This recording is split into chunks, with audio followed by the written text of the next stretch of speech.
And so we all go get gym memberships that we stop using by February 1st. We all go, we all have Netflix and Disney Plus and all the subscriptions for all these things, right?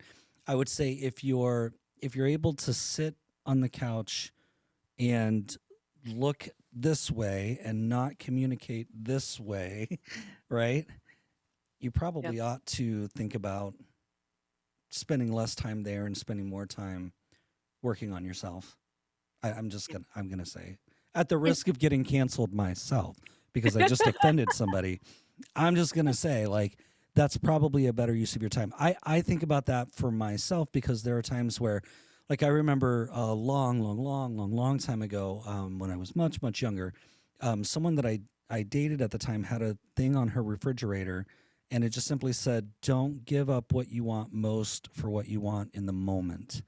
And I've always just kind of remembered that because it's easy for me, sometimes to just say, well, I think I'll just like turn on the TV. It's 8:30. I got a half hour before bedtime. I'm just turn on the TV.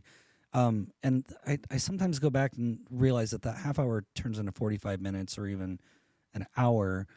And what value did it add to my life versus just going up and, getting into the bed or even the chair by the bed, reading the book, and then going to sleep that way, right? So, like, where's the higher value? And it certainly wasn't sitting on the couch watching Netflix.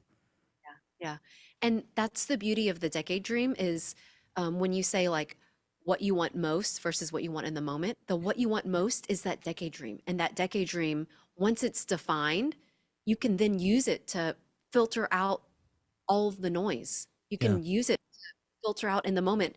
Am I going to spend 10 minutes with my child or am I going to go and scroll on my phone for 10 minutes?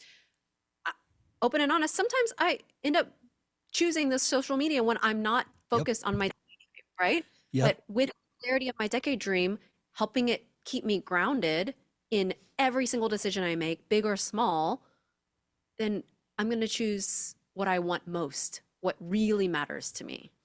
I think we all feel seen with that comment, Ann, because it's amazing how so much of what's happening in that digital world matters so much more to us than what's happening with in the room that we're sitting in.